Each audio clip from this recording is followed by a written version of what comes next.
ఇవాల్టి ఎపిసోడ్ని చెవులు పెద్దవి చేసుకుని వినండి. కళ్ళు ఎలాగో వాటంతట అవే పెద్దవవుతాయి. మన కథల్లో హీరోయిజంకి బిల్డప్ సీన్లకి కరువేం లేదు. ముఖ్యంగా రామాయణ మహాభారతాల్లో మరీ ఎక్కువ. కొన్ని అందరికీ తెలిసినవైతే, కొన్ని తెలిసి తెలియకున్నవి. Welcome to gossip tree.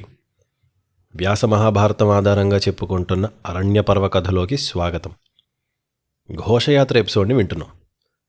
Mahabharatam తెలుసుకోవడానికే కాదు, జీవితం అర్థమవటానికి కూడా ఈ ఎపిసోడ్ చాలా ముఖ్యం. ఒకరిని కష్టపెట్టడం ఒకెత్తైతే, కష్టాల్లో ఉన్నవాణ్ణి ఇంకాస్త ఏడిపించడం మరొకెత్తు.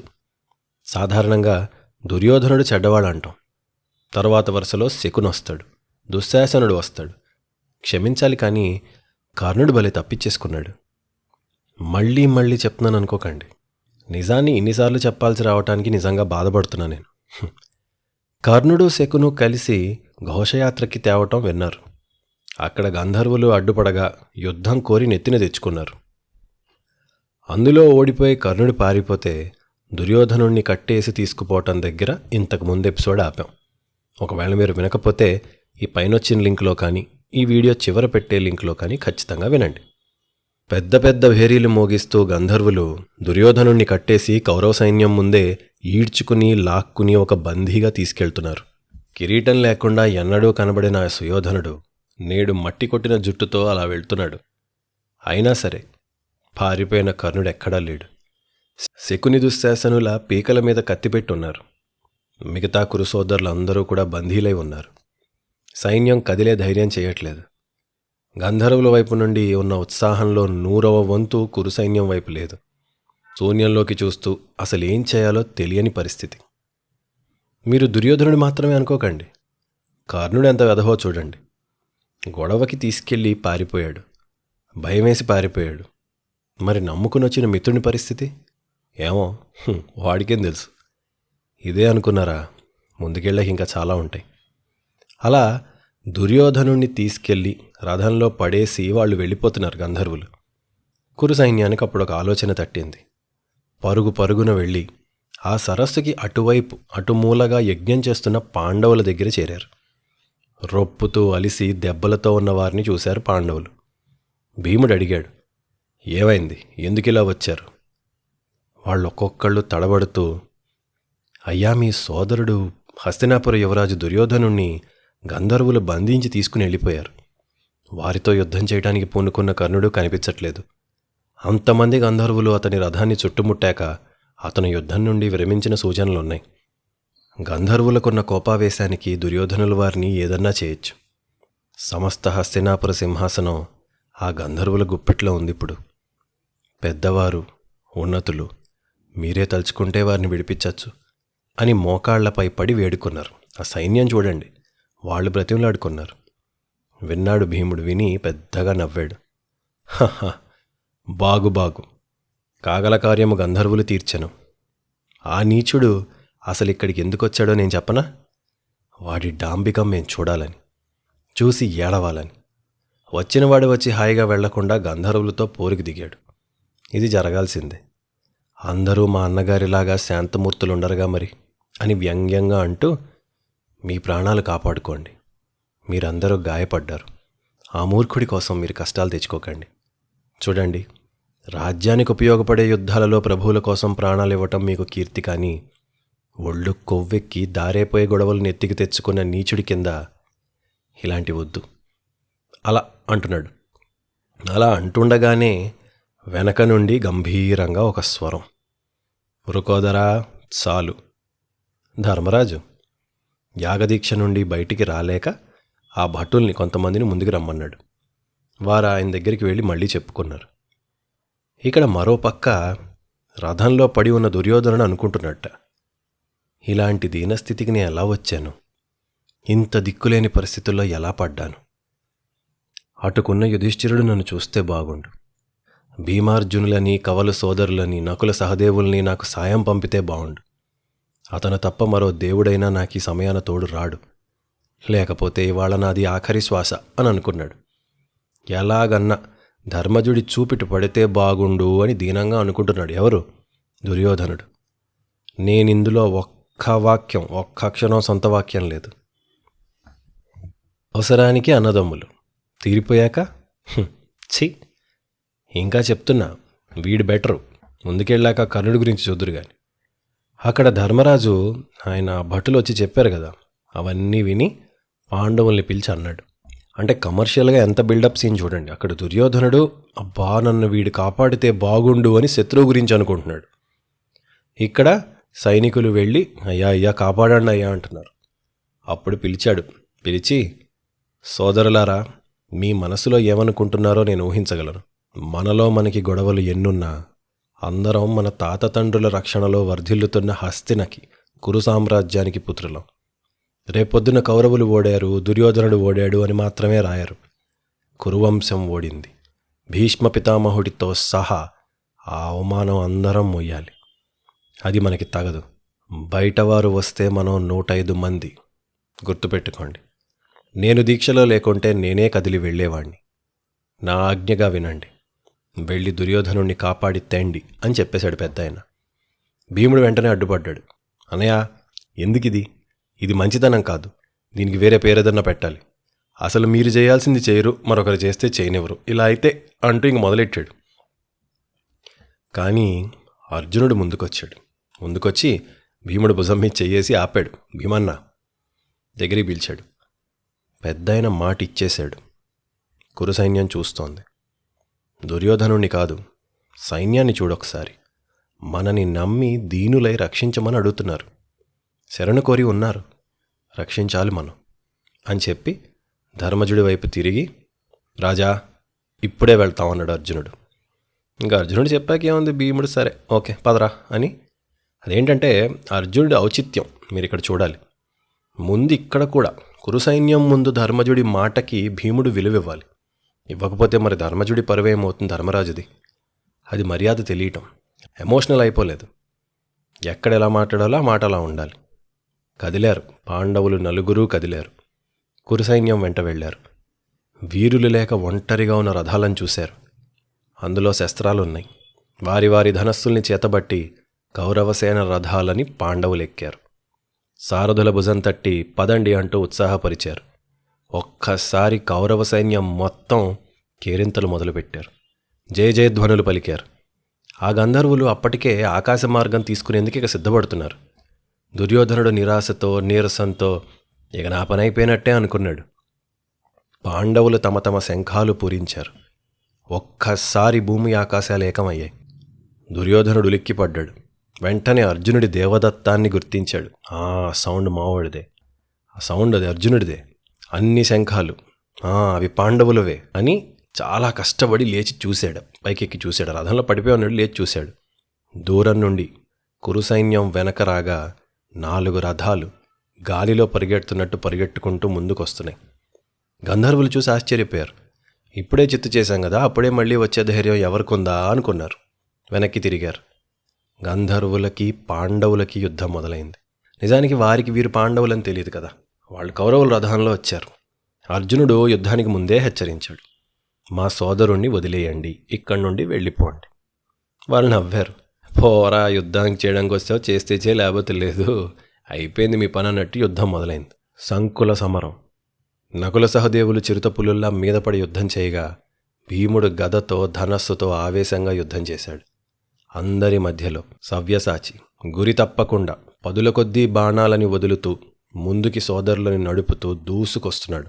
అక్కడేమో చిత్రరథుడు అయిపోయింది ఇందాకే యుద్ధం, ఇంకా రాలేదేంటా అని తొంగి చూశాడు. యుద్ధం జరుగుతోంది హోరాహోరీగా.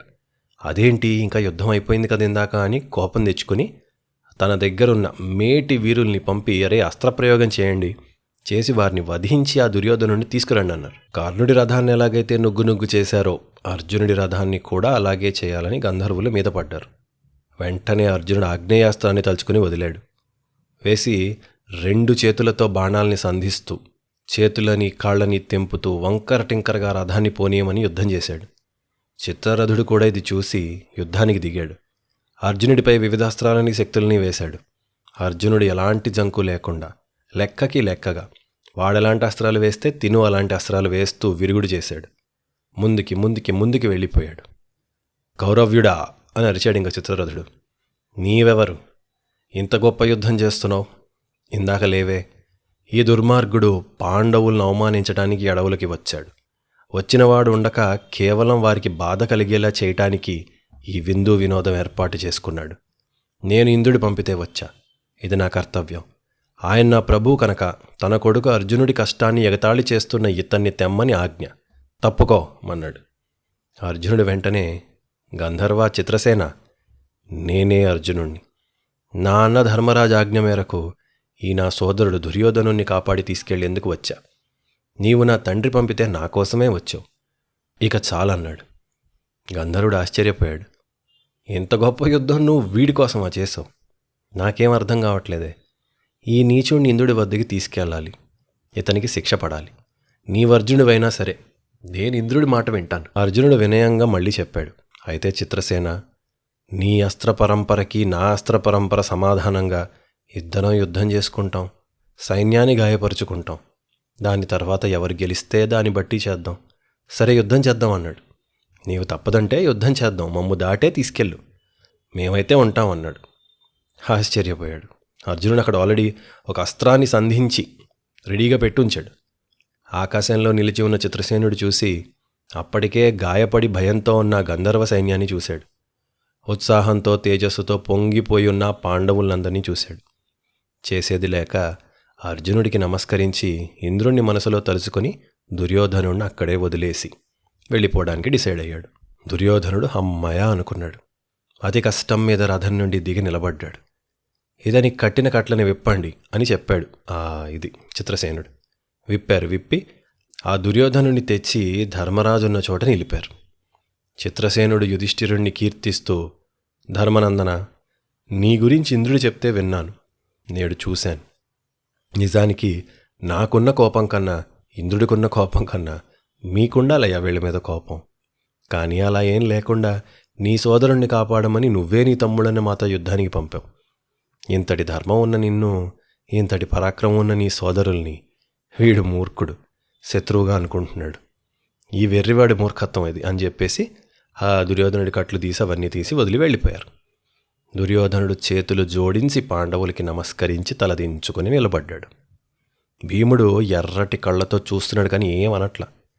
ధర్మరాజు అన్నాడు, తమ్ముడా సుయోధన, అనువుగాని చోట దికులమనరాదు.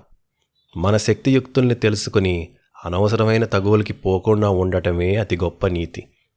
దైవం దయవల్ల మేమున్న చోట నువ్వు ఇలా చేసావు. అదే ఒంటరిగా ఉన్నప్పుడు చేస్తే ఎంత ప్రమాదం. ఆయనకు తెలుసంటాడో తెలియకంటాడో, వీడెందుకు చేశాడో తెలుసో తెలీదో, కావాలని మెత్తటి చురకలాగా వేశాడు ఆయన. సరే, లేదు నిజంగా ధర్మరాజు ఆయన పాపం మనసులో ఏం లేకుండా కూడా అనుండొచ్చులేండి. అలా అని సైన్యానికి దుర్యోధనుడికి జాగ్రత్తగా వెళ్ళి రమ్మని వీడుకోలు చెప్పాడు. మీరు వెళ్ళండి బాబు. ఇంకా ఇప్పటిదాకా అందరికీ తెలిసిన కథే ఎంతో కొంత. ఇది చాలామందికి తెలిసే ఉంటుంది. డీటెయిల్స్ చెప్పుకున్నాం అంతే. బేసిక్గా అందరికీ తెలిసి ఉంటుంది. ఇప్పుడు అసలు విషయం. దుర్యోధనుడు తిరిగి వెళ్ళాడు. వెళ్ళి ఏముంది, ఒళ్ళంతా పులిసిపోయింది, చితకబాదారు కదా. ఆ సైన్యం మొత్తం కూడా తన్నులు తిన్నది. వారు ఆ సరోవరం నుండి కదిలి తిరిగి వెళ్తూ మరి కొంత దూరం వెళ్ళి ఇంకొక వేరే చోట విడిది చేశారు. విశ్రాంతి తీసుకున్నారు. దుర్యోధనుల వారికి ఒక మంచి నది పక్కన చల్లటి గాలులు వీస్తుండగా మంచి నివాసం ఏర్పాటు చేశారు. రాజు గదా. అక్కడ అలిసిన దుర్యోధనుడు తన సోదరులతో శకుని దుశ్శాసనులతో ఉండగా ఒక రథం వచ్చి ఆగింది. అందులో నుండి ఒక మహావీరుడు దిగాడు. కర్ణుడు పరుగునొచ్చాడు. వచ్చి దుర్యోధనుడి మందిరంలోకి వెళ్ళాడు. రాజా, అద్భుతం! ఆ గంధర్వులని నీ ఒక్కడివే యుద్ధం చేసి ఓడించి నీ పరాక్రమాన్ని చూపావు. నీ సైన్యాన్ని నడిపి నాయకుడు వంటే నీవని నిరూపించావు. రాజా, ఆ గంధర్వులు నా మీద పడి రథాన్ని మొత్తం నుగ్గు చేశారు. నా చేతిలోని ఆయుధాలని లాక్కుని విరిచేశారు. నన్ను కింద పడేశారు. చేసేది లేక తప్పక యుద్ధభూమి నుండి వికర్ణుడి రథం ఎక్కాల్సి వచ్చింది. అయితేనేం, నువ్వు చేసిన ఈ గొప్ప యుద్ధం చరిత్రలో నిలిచిపోతుంది అంటూ పొగిడేశాడు. నిలిచిపోతుంది చరిత్రలో, జస్ట్ పేర్లు వేరే ఉంటాయి అంతే. అక్కడ ఎవ్వరేమనలా. ఆయన గారు వచ్చి ఆ స్పీచ్ ఇవ్వగానే విన్నారు. ఎవ్వడేం మాట్లాడలా. మహా అయితే లాలు అనుకుని ఉంటారు, చూడరా వీడు కరెక్ట్గా యుద్ధం అప్పుడు పారిపోయి మళ్ళీ వచ్చి డైలాగులు వేస్తున్నాడని. అందరూ నిశ్శబ్దంగా, ఇంకా చెప్పాలంటే కర్ణుడికేసి మొహంలో ఎలాంటి కదలిక లేకుండా సూటిగా చూస్తూ ఉన్నారు. శకుని తలదించుకుని ఉన్నాడు. దుర్యోధనుడు కాసేపు ఆగి దీనంగా కర్ణుడిని చూసి ఏమీ అనలేక, స్నేహితుడంటే ప్రేమ కదా, కర్ణ, నీవు యుద్ధభూమిలో ఉండి ఉంటే చూసి తెలుసుకునేవాడివి, లేవు కదా, అందుకని పొరబడ్డావు. ఆ గంధర్వులని ఓడించి పరిగెత్తించింది నేను కాదు. మరెవరు? మనం ఎవరిని అవమానించటానికి, ఎగతాళి చేయటానికి వచ్చామో ఆ ధర్మజుడి సోదరులు. అర్జునుడి సారథ్యంలో వారు యుద్ధం చేసి నన్ను కాపాడారు. అంతఃపుర స్త్రీలతో సహా అందరినీ వారే కాపాడారు.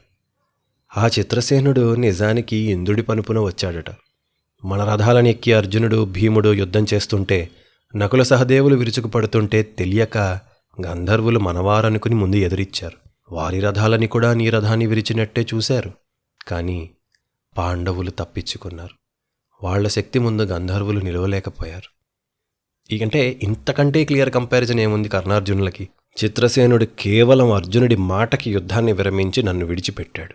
వాళ్ళిద్దరూ స్నేహితుల్లా కౌగిలించుకుని వీడుకోలు చెప్పుకున్నారు. అదే జరుగుండకపోతే ఇవాళ నా ప్రాణం ఇంద్రుడి పాదాల దగ్గర వదిలేవాణ్ణి అన్నాడు. అంతేకాదు, చిత్రసేనుడు పాండవులకి మన ఘోషయాత్ర మంత్రాంగాన్ని కూడా చెప్పేశాడు. మనల్ని కాపాడిన వారి ముందే మన గుట్టు విప్పి పొరవంతా పోయేలా నిలిచాను. అర్జునుడు కానీ, భీముడు కానీ, చిన్నవారు కానీ ఎవరూ నన్నేమీ అనలేదు. జాగ్రత్త చెప్పి పంపారు. విన్నాడు కర్ణుడు. ఏం మాట్లాడలేదు. మౌనంగా తన కోసం ఒక ఆసనం ఉంటుంది కదా, అందులో కూర్చున్నాడు. మరి ఇప్పుడు ఏమనాలి? మరి కవరింగ్ ఇవ్వాలి కదా. నువ్వు చెప్పిన ప్లాన్, నువ్వే పారిపోయావు. ఎవరినో ఏడిపిద్దాం అనుకున్నావు, వాడే కాపాడిపోయాడు. అందులో నీ ఫేవరెట్ అర్జునుడు. పరుగు పోయింది, ఇప్పుడు ఏం చేయాలనుకున్నాడు. అప్పుడు ఇంకా రారాజు దుర్యోధనుడు అన్నాడు, ఏమే నిరాకృత నిత్యం రిపుర్యేషామహం సదా తైర్మోక్షితోహం దుర్బుద్ధి దత్తం తైరేవ జీవితం. నేను దుర్మతిని, నీచుణ్ణి, పాండవులకి నిత్య శత్రువుని. అయినా సరే పాండవులు నన్ను కాపాడారు. ఆ యుద్ధంలో నేను చనిపోయినా బాగుండేది. నిజానికి వాళ్ళు నన్ను చంపే ముందు ఆ భయంలో నన్ను వీళ్ళు కాపాడితే బాగుండు అనుకున్నా. అంతటి పిరికివాణ్ణి. ఇలా వచ్చిన బ్రతుకు నేను బ్రతకలేను. ఇప్పుడే ప్రాయోపవేశం చేస్తా, అగ్నిని ఏర్పాటు చేయండి అన్నాడు. శత్రువుల్ని శిక్షించి మిత్రుల్ని సత్కరించే నేను ఇవాళ ఇలాంటి బ్రతుకు బతకలేను. తిరిగి వెళ్ళి హస్తినాపుర రాజులకు ఏం చెప్పగలను? పౌరుషం లేని నా మొహాన్ని ఎవరికి చూపగలను? భీష్ముడు, ద్రోణుడు, కృపుడు, ఈ మొదలైన పెద్దలు, అశ్వత్థామ వంటి యోధులు మన గుట్టు తెలుసుకోరా? మనం వేసిన పథకంలో మనమే పడి ఏడవటం విని పైకి నిందిస్తారు, లోపల నవ్వుకోరా? అసలు ఈ ఘోషయాత్రకి రాకుండా ఉండాల్సింది కర్ణ. ఈ పరాభవం ఉండేది కాదు అని కర్ణుడి వైపు చూశాడు. అంటే మన ఐడియానే కదా ఇదంతా. నీవు నన్ను విడిచి యుద్ధభూమి నుండి వెళ్ళిపోయావు. నీవుంటే నన్ను కాపాడేవాడివి. ఇది మరి తెలుసన్నాడో తెలియకన్నాడో చొరకేశాడు. అలా అని దుశ్శాసనుడిని పిలిచాడు. పిలిచి, దేవతల్ని దేవేంద్రుడు పాలించినట్లు మన తమ్ముళ్ళని నీవు పాలించు. నా తరువాత వాడిగా ఇప్పుడే రాజ్యానికి అభిషేకం చేసుకో. కిరీటాన్ని ధరించు. ఏమరపాటు లేకుండా బ్రాహ్మణుల్ని, ప్రజల్ని చూసుకో. మిత్రులని బాగా చూసుకో అని ఈ పంపకాలు చేసేస్తున్నాడు. చేతులు జోడించి నమస్కరించి కళ్ళలో నీళ్లు తిరిగి బొంగురిపోయిన గొంతుతో, కలతబడిన మనసుతో బాధపడుతూ అన్నని వేడుకున్నాడు. అన్నా ఏంటన్నా, భూమి బ్రద్దలైనా, ఆకాశం ముక్కలైనా, సూర్యుడి తేజస్సుని వీడిన, చంద్రుడి చల్లదనాన్ని వదిలిన నీవే మా రాజువి. మన వంశంలో 100 ఏళ్ళు నీవే రాజుగా ఉండాలి. అది నీ అర్హత, నీ హక్కు. నాకొద్దన్నయ్య, నీవే ఉండన్నాడు. అప్పుడు ఇదంతా వింటున్నాడు కర్ణుడు. ఇప్పుడు దాకా ప్రిపేర్ అవుతున్నాడు. ఒక్కసారిగా లేచాడు. లేచి, మిత్రులారా, అజ్ఞానుల వలె బాధపడతారెందుకు? ఏదో కృష్ణుడి భగవద్గీత మొదలెట్టాడు. అర్జున క్లైబ్యం మాస్మగమః పార్థ అని చెప్పినట్టు, మిత్రులారా, అజ్ఞానుల వలె ఎందుకు బాధపడుతున్నారు? దుర్యోధనుడు బాధపడాల్సింది నిజానికి పాపం పాండవుల దారి పాండవులుంటే మనం వెళ్ళి కెలుక్కున్నామని బాధపడాలి. వాడు అలా బాధపడట్లా. వాళ్ళు వీడిని కాపాడడం వీడికి అవమానమట. నేను వారి పట్ల ఎలా ఉన్నా వారు నాతో మంచిగా ఉన్నందుకు ఆనందపడాలి కానీ లేక సిగ్గుపడాలి. వీడు శత్రువు నన్ను కాపాడాడు, నేను చచ్చిపోతానంటాడు. వీడొక రకం. వీడు కర్ణుడి వర్షన్ ఇంకా సూపరు. రాజా, ఏంటిది? మీరు దేనికి బాధపడుతున్నారు? ఏదన్నా లాభం ఉంటే కానీ ఒక పని చేయకూడదు. ఇప్పుడు నువ్వు బాధపడడం వల్ల లాభం వచ్చిందేముంది? రానప్పుడు ఎందుకిలా అని ఒక సూపర్ మాట అన్నాడు. మన వ్యాస మహాభారతంలోని శ్లోకాలు చదువుతున్నాం, ఎందుకంటే ఇదేం ఫ్యాన్ థియరీలు కాదు. కల్కి సినిమాలో ప్రభాస్ ఫ్యాన్స్ కర్ణుడి ఫ్యాన్స్ అయినట్టు ఈ ఫ్యాన్ థియరీలు కాదు ఇవి. ఆయన కర్ణుడు ఏమన్నాడో వినండి. కర్తవ్యం హి కృతం రాజన్ పాండవైస్తవ మోక్షణం నిత్యమేవ ప్రియం కార్యం రాజ్ఞో విషయవాసిభి. నిన్ను ఆపద నుండి కాపాడటం పాండవుల కర్తవ్యం కదా. రాజ్యంలోని ప్రజలు ప్రభువుని కాపాడతారు కదా, కాపాడరా? నీ పాలనలోనే వాళ్ళు ఈ వనాలలో హాయిగా జీవిస్తున్నారు నీ దయ వల్ల. మామూలుగా అయితే సెటైరికల్గా తమరి దయ వల్లే అడవులకు వెళ్ళారు. ఈయన సీరియస్గా అంటున్నాడు, నిజానికి నీకు సేవ చేసే భాగ్యం పాండవులకి దక్కింది. వాళ్ళు అలా అనుకోవాలి, నువ్వు అలా అనుకోవాలి. బాధపడతావేంటి రాజా? ఒడాసిటీ అంటారు ఇంగ్లీష్లో. అంత గడుసోడు చూడండి. నీ బాధకి చూడు, నీ సోదరులంతా విచారగ్రస్తులైనారు. ఇంకా అంటున్నాడు, సేనాజీవైశ్చ కౌరవ్య తథా విషయవాసిభిః అజ్ఞాతైర్యది వాజ్ఞాతైః కర్తవ్యం నృపతేః ప్రియం. కౌరవ్య, తెలిసో తెలియకో రాజ్యంలోని దీనులు ప్రభువుకి ప్రియమైన పని చేస్తారు. అలా ఈ ఒక్కసారి పాండవులు చేశారు. శూరాశ్చ బలవంతశ్చ సంయుగేష్వ పలాయనః భవతస్తే సహాయా వై ప్రేష్యతాం పూర్వమాగతాః. పాండవులు శూరులు, బలవంతులు, యుద్ధంలో వెనుకంజ వేయనివారు. అలాంటి వారు నీకు దాసీలుగా ఉండటమే కదా మనం జూదం ఆడిన దానికి ప్రతిఫలం. గుడ్, అందుకే వాళ్ళు మనకు ఉపయోగపడ్డారు. మన బాధ దేనికి? పాండవుల రత్నాలని నీవు అనుభవిస్తున్నావు. వారేమన్నా ప్రాయోపవేశం చేశారా? చనిపోయారా? లేదు కదా. నిజానికి వాళ్ళు చచ్చిపోవాలి అడవులకి వెళ్ళినందుకు. లేదు, నీవెందుకు బాధపడుతున్నావు? నీవు చనిపోతానంటే నేను కూడా నీతోనే ఇక్కడే ఉండిపోతా. యుద్ధంలో వదిలేసి పారిపోయాడు, వచ్చాక మాత్రం కబుర్లు అనమాట. ఈయన ఇలా చెప్తున్నాడు. ఈ వర్షంలో చెప్తుంటే శకుని వచ్చాడు. శకుని వచ్చి ఆయన అన్నాడు, కర్ణుడు చెప్పింది నిజమే సుయోధన, నా మాట కూడా ఉంది విను అన్నాడు. ఇది ఇంకో ట్విస్ట్ ఏంటంటే, మీరందరూ దుర్యోధనుడి తర్వాత శకునియే పెద్ద నీచుడు అనుకుంటారా? మహాభారతం చదవండి. I apologise Shakuni. ఎందుకంటే కర్ణుడి కన్నా శకుని చాలా మేలు, దుర్యోధనుడి కన్నా శకుని చాలా మేలు. ఆయన ఏంటంటే ముందు విషయం చెప్తాడు, తర్వాత సరే ఇంకా బాస్కి నచ్చిన పని చేస్తాడు. ఆయన ఏం కర్ణుడిలా అనలా, చాలా డిప్లొమాటిక్గా నిజానికి అనాల్సిన మాట అన్నాడు. ఏమన్నాడు? దుర్యోధన, ఆనాడు పాండవుల సంపద పట్ల ఆశతో లాక్కున్నావు, నేడు మోహంతో చనిపోతానంటున్నావు. ఆస్తంతా వదిలేసి వాళ్ళు చచ్చిపోతానంటున్నావు. ఎప్పటికప్పుడు నీకప్పుడు కలిగిన కోరిక, మోహం ఇవే నిన్ను నడుపుతున్నాయి. నిజమే కదా? అంటే మీరేమన్నా ఎంత బ్యూటిఫుల్గా చెప్పారు చూడండి. ఆ రోజు నీకు మయసభలో నీకు నచ్చల, ఈగోకి పోయావు.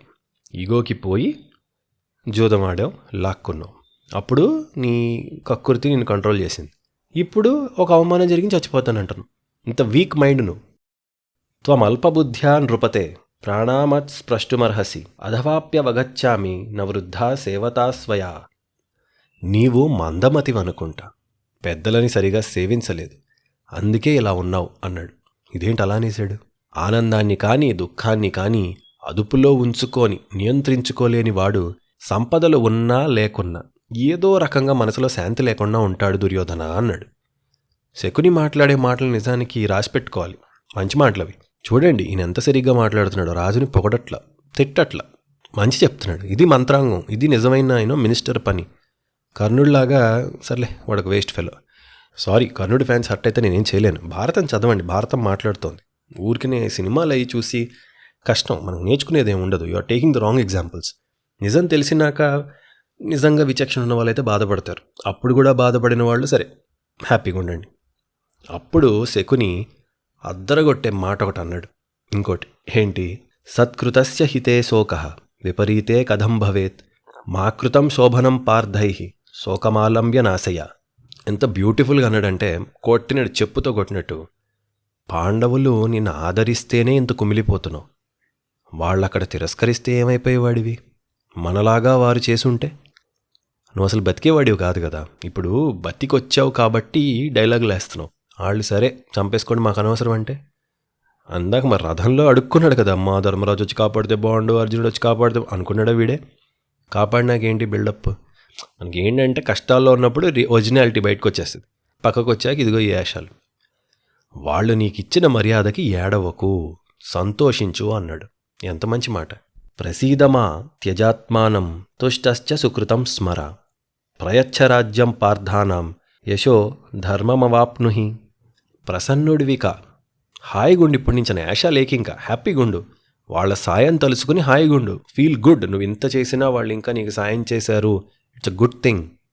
ధర్మాన్ని పొందు. ఎవరు? శకుని చెప్తున్నాడు, ధర్మాన్ని పొందు. అలా చేస్తే కృతజ్ఞుడి అవుతావు. బీ థ్యాంక్ఫుల్ టు దెమ్ అంటున్నాడు. సౌభ్రాత్రాన్ని పాటించి వారికి చెందిన రాజ్యాన్ని తిరిగిచ్చేయి. అప్పుడు నీకు వారి సాయానికి తిరిగి నువ్వు కూడా ఏదో చేసినట్లు ఉంటుంది. నీకు ఆ ఫీలింగ్ పోతుంది. నువ్వు ఇప్పుడు ఏమనుకుంటున్నావు, వాళ్ళు ఈ శత్రువుల దగ్గర ఏదో తీసేసుకుంటున్నావు అనుకుంటున్నావు. వాళ్ళకి ఇచ్చేయి, నీకు బాగుంటుంది ఫీలింగ్, హాయిగా ఉంటావు. ఎంత మంచి మాట. కర్ణశకునుల మాటలు విని దుర్యోధనుడు శాంతించలా. అతని కాళ్లపై పడి ఉన్న దుశ్శాసుని లేపి పక్కన కూర్చోబెట్టి చుట్టూ చూసి ఒక అరుపు అరిచాడు. నాకు ధర్మం, ధనం, సౌఖ్యం, అధికారం, భోగాలు ఏమక్కర్లా, వెళ్ళండి, నేను చావడానికే నిర్ణయించుకున్నా, వదిలేయండి, పోండి అని అరిచాడు. చూడండి, కొంతమంది ఎంత చెప్పినా మాట వినరు. ఇవాళ కూడా ఎవరికన్నా కొంతమందికి మంచి చెప్పే కొద్దీ కోపం వస్తుంది. మనకు కూడా అహంభావం అంటారు దాన్ని. నాకు కోపం రాకూడదు అని ఎవడన్నా అన్నాడు అనుకో, నాకు కోపం రావాలో వద్దు నువ్వు చెప్తావా, నాకు తెలీదా, నువ్వెవడరా చెప్పడానికి, నాకు కోపం వస్తుంది అంటాడు. ఒరే కోపంలో నాశనం చేసేస్తున్నావురా అంటే, చేస్తా, నా ఇష్టం, నేను ఇంతే, పో అని అరుస్తారు. ఆ కోపాన్ని వాళ్ళు ఏదో ఎంజాయ్ చేస్తున్నట్టు, ఏదో ఎంపవరింగ్గా ఉన్నట్టు ఫీల్ అవుతారు. ఏం ఉండదు అక్కడ. కోపాన్ని, అది అనవసరంగా నీ పొగరు వల్ల, నీ తప్పు వల్ల ఓడిపోయినప్పుడు వచ్చే కోపాన్ని, లేక దెబ్బ తగిలినప్పుడు వచ్చే కోపాన్ని కంట్రోల్ చేసుకుని నోరు మూసుకుని చెప్పిన మాట వినటానికి మించిన గొప్ప బుద్ధి లేదు. సత్యాగ్రహం వేరు, ఒక అధర్మం పట్ల వచ్చిన కోపం వేరు. కానీ నీ అహంభావం వల్ల, మన తప్పుల వల్ల కూడా కొన్నిసార్లు ఓడిపోతాం కదా మనం. సోకే, అందరం మనుషులమే. అలాంటప్పుడు కోపం వస్తుంది, ఉక్రోషం అంటారు, ఉక్రోషం వస్తుంది. అప్పుడు ఏంటి, ఎవడో వచ్చి చెప్తాడు, ది ఓన్లీ సొల్యూషన్ అని చెప్పిన మాట నువ్వు అది తప్ప ఏది చేసినా ఆ కోపాల్లో కొంచెం ఫ్యూయల్ పోసినా అది మహాపాపం. ఎందుకంటే అది బడాయి కోపం, నిజమైన కోపం కాదు. ఇప్పుడు కూడా చూడండి, ఇప్పుడు దుర్యోధనుడు అన్నాడు, మీరు ఎంత చెప్పినా నేను కన్విన్స్ అవ్వను, చచ్చిపోతాను అన్నాడు. సరేరా, ఇంత చెప్పాం, పోతే పో అని నిజంగా వాళ్ళందరూ ఎదురు వెళ్ళిపోతే, సరే చావంటే వెళ్ళలేదులే, మామూలుగా మీతోనే మేము అని అందరూ అన్నారు. అప్పుడు విచిత్రమైన పని ఒకటి జరిగింది. ఇది హైలైట్, అసలు చాలా అమేజింగ్ థింగ్. ఇప్పుడు దాకా ఒక సోషల్ డ్రామా, ఇప్పుడు ఒక డివైన్ యాంగిల్. దుర్యోధనుడు అలా చనిపోతాను అనుకోవటం పాతాళంలోని దైత్యులు, ఆ రాక్షసులు విన్నారు. విని బాధపడ్డారు. వాడు చావటం వాళ్ళకి అమ్మమ్మో వీడు చచ్చిపోతే అలా మంచిది కాదనుకున్నారు. ఎందుకో దుర్యోధనుని తమ వద్దకు రప్పించేందుకు సిద్ధపడిపోయారు. దేనికి? మంత్రశక్తి వాడి వాడికి చావద్దు అని చెప్పాలనుకున్నారనమాట. అంటే చూడండి, వాడు చావడం రాక్షసులకి నష్టం అంటే వాడు ఎలాంటాడు? వాళ్ళు ఒక పెద్ద అగ్నిని నెలకొల్పి ఏదో ఒక మంత్రం, ఏదో తంత్రం చేశారు, ఏదో చేసి ఆ మంత్రాన్ని జపిస్తే ఒక అద్భుతమైన రూపం ఆవులిస్తూ నిద్రలేచి ఏం కావాలి అని అడిగింది. వెంటనే దుర్యోధనుడిని ఇక్కడికి తీసుకురమ్మని చెప్పారు. క్షణంలో, చిటికెలో ఆ సుయోధనుడిని అక్కడి నుంచి తీసుకొచ్చి వీళ్ళున్న పాతాళానికి తీసుకొచ్చింది. అతన్ని తీసుకుని ఒక్క క్షణంలో పాతాళానికి వెళ్ళిపోయింది. దుర్యోధనుడు ఆశ్చర్యపోయాడు. ఇదేందబ్బా, నేను ఇందాకదాకా అక్కడెక్కడ ఉన్నాను, ఇప్పుడు ఏంటి, వాట్ ఈస్ దిస్ ప్లేస్ అనుకుని దిక్కులు చూస్తున్నాడు. రాక్షసులు మొత్తం అతని చుట్టూ చేరారు. మధ్యలో వీడు ఒకడున్నాడు, చుట్టూ వందల రాక్షసులు. వాణ్ణే అసలు అత్యంత ప్రేమతో, ఎంతో ఒక తల్లి బిడ్డను చూసినట్టు చూస్తున్నారు. వాళ్ళందరూ చూస్తూ వాడితో అన్నారు, భరతవంశశ్రేష్ఠ, సూర్యులు మహాత్ములు ఎప్పుడూ నీ చుట్టూ ఉంటారు కదా, ఎందుకుని చనిపోదాం అనుకుంటున్నావు? ఆత్మత్యాగం చేసిన వాడు అధోలోకాలకి పోతాడు, నిందకి అపకీర్తికి లోనవుతాడు. నీ నిర్ణయాన్ని మానుకో, నీ కీర్తి పరాక్రమం అంతం అవ్వకుండా కాపాడుకోమన్నారు. తత్వాన్ని చెప్పారనమాట. ఏమని? రాజా, మేము తపస్సు చేసి మహేశ్వరుని వరంగా నిన్ను పొందాం. నీ శరీరం వజ్రం లాంటిది, అది అస్త్రాలతో కానీ శస్త్రాలతో కానీ అంత తేలిగ్గా నాశనం అవ్వదు. నీ శరీరం పార్వతీదేవి శక్తిని పొంది ఉందయా. నీవు మానవుడివి కాదు, దివ్యపురుషుడివి. నీకు సహకరించటానికే దానవులు భూలోకంలో పుట్టారు. భీష్మద్రోణులని కూడా త్వరలో రాక్షసులు ఆవేశిస్తారు. వారు కూడా నీ వెంటనే ఉంటారు. వారి అంతరాత్మ తమ అదుపులో లేకుండా యుద్ధం చేయబోతున్నారు. స్నేహాన్ని కూడా లెక్క చేయక పుత్రులని, సోదరులని, తండ్రులని, బంధువులని చంపుతారు. ఒకరి మీద ఒకరు పడి జననష్టం జరుగుతుంది. ఆ తర్వాత దైవ సహకారంతో నీ శత్రువులు భీష్మాదులని చంపుతారు. వారు మీ వారు ఇలా అనంతమైన ప్రాణ నష్టం నీ వల్ల జరగాలి. అది నీ చేతుల్లోనే ఉంది. అదే నీ కర్తవ్యం. దాని చివరిలోనే నీకు గెలుపుంది. నీ మనసులో అందరికన్నా అర్జునుడంటే భయం ఉంది, మాకు తెలుసు. అతని సంహారం కోసం కూడా మేము ఒక ఉపాయం వేశాం. మరణించిన నరకుని ఆత్మ త్వరలో కర్ణుడిలో ప్రవేశిస్తుంది. అతను అర్జునుడి పట్ల అత్యంత వైరాన్ని పెంచుకుంటాడు. నిజానికి ఇది గ్రహించి త్వరలో ఇంద్రుడు కర్ణుడి కవచాన్ని గ్రహిస్తాడు. అదే జరిగితే కర్ణుడి అర్జునుడి ముందు నిలవలేడు. ఒకవేళ కర్ణుడి ఇంద్రుడికి ఇచ్చేసినా కూడా సంసప్తకులని 1,00,000 మందిని మేము సిద్ధం చేస్తున్నాం. వారందరూ కూడా అర్జునుడిని చంపేందుకే శబదం పట్టి ఉంటారు. అర్జునుడు ఎలాగన్నా చంపబడాలి. అర్జునుడు చస్తేనే నీకు విజయం, కనుక నీవు గెలుస్తావు అని చెప్పారు. చాలా వెరైటీగా ఉంది కదా ఈ కాన్సెప్ట్. ఒక పక్కన అదేంటి, శివుడికి వీళ్ళు చేయడం ఏంటి తపస్సు, దానికి దుర్యోధనుడు పుట్టడం ఏంటి, రాక్షసులందరూ వీళ్ళ సైడ్ వాళ్ళని ఆవహించటం ఏమిటి, యుద్ధం జరగాలంటం ఏమిటి, అందరూ చచ్చిపోవాలంటం ఏమిటి, దానికి దుర్యోధనుడు నాయకుడు అంటం ఏంటి. సరే, వాళ్ళందరూ ఇలా చెప్పారు. ఇది విన్న దుర్యోధనుడు ఆనందపడతాడు. ఓకే, అయితే అర్జునుడిని చంపుతానమాట అనుకుంటాడు. ఏంటిదంతా? ఇదంతా ఒక mega drama, mystical drama. Okay, so మనం సోషల్ లెవెల్లో చెప్పుకుంటున్న కథ పొలిటికల్ లెవెల్లో బాగుంటుంది, కానీ పైన మనకి తెలియని కథ ఇంత ఉంటుంది. సో మొత్తానికి అర్జునుడు ఎలాగైనా చంపబడతాడు అన్న ధైర్యం తెచ్చి అలా చెప్పి మళ్ళీ క్షణంలో అసలు ఇదంతా నిజమా కళ అన్నట్లు ఇక్కడికి వచ్చిన దుర్యోధనుడిని మళ్ళీ ఇందాక వాడి గుడారంలో పెట్టేశారు, ఉన్న చోట దింపేశారు. అలా చెప్పిన వెంటనే అసురులు ఏం చేశారు, నరకుని ఆత్మని కర్ణుడిలోకి పంపారు. అప్పటికే కర్ణుడికి అర్జునుడంటే అసూయ, కోపం అంతా. సో ఎప్పుడైతే అలా జరిగిందో ఇక విపరీతమైన వెనక్కి తగ్గని పగగా మారింది. అది దుర్యోధనుడు గ్రహించాడు ఆల్రెడీ. అర్జునుడు చనిపోతాడు అన్న విషయం నమ్మకంగా అనుకుని కాస్త శాంతించాడు దుర్యోధనుడు. ఆ రాత్రి గడిచింది. మర్నాడు పొద్దున్నే కర్ణుడు మళ్ళీ దుర్యోధనుడిని కలిసి మన వాడేమో పోలేదు, బతికే ఉన్నాడు కదా మరి ఇంకా. సో మరిని కర్ణుడు మంచిగా ఏదో చెప్పి ఓదారుస్తూ చావద్దు అన్నాడు. అని అంతవరకు కర్ణుడికి అనిపించని ఒక విషయం అనిపించింది తనకి. అర్జునుడి పరాక్రమాన్ని చూసి కానీ నీవు భయపడుతున్నావా అని దుర్యోధనుడిని అడిగాడు. దుర్యోధనుడు ఏం చెప్పలా సమాధానం. గంధర్వులతో అర్జునుడి యుద్ధం చూసి నీవు భయపడ్డావు, నిరాశపడ్డావు. మిత్రమా, ఇప్పుడే చెప్తున్నా, శపథం చేస్తున్నా, నేను బ్రతికున్నది అర్జునుడిని చంపటానికే. అతన్ని చంపి నీ కోరిక తీరుస్తా, ఇది నా శపథం అన్నాడు. అలా అన్నాడు దుర్యోధనుడు. ప్రాయోపవేశం చేసే ఆలోచన మానుకున్నాడు. అది ఘోషయాత్ర. అలా ఘోషయాత్ర ముగిసింది. అలా అన్నాక ఇంకా కర్ణుడిలో ఉత్సాహం, అసురుడు పూనాడు కదా, ఉత్సాహం వచ్చింది. ఈయన దుర్యోధనుడిని సాటిస్ఫై చేయడానికి, నేను చాలా బలమైన వాడిని, నువ్వు భయపడకు అని చెప్పడానికి కర్ణుడు దిగ్విజయ యాత్ర చేశాడు. మరి తన బలం చూపాలి కదా. దిగ్విజయం చేసి సత్తా చాటే పనికి పూనుకున్నాడు. అది ఎలా జరిగిందో, ఎంత జరిగిందో, దాని తర్వాత ఏమైంది నెక్స్ట్ ఎపిసోడ్లో విందురు కానీ. సెలవు.